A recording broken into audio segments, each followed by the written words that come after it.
ಬಂದ ಪಾತಕಗೆ ಗೋಪಿ ಜನಜಾಲ ಎಂದರೆ ಸಾಲದೆ ಚೋರರ ಸಂಗದಿಂದ ಬಂದ ಪಾತಕಗೆ ನವನೀತ ಚೋರನೆಂದರೆ ಸಾಲದೆ ಹಿಂಸಕನ ಸಂಗದಿಂದ ಬಂದ ಪಾತಕಗೆ ಕಂಸ ಹಿಂಸಕನೆಂದರೆ ಸಾಲದೆ ಜಾರನೆಂದು ಚೋರನೆಂದು ಹಿಂಸಕನೆಂದು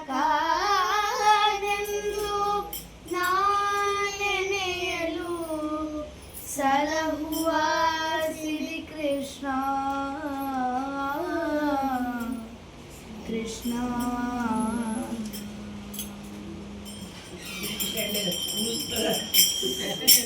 ಒಂದು ರಂಗೋಲಿ ಹಾಕ್ಬಿಡಮ್ಮ.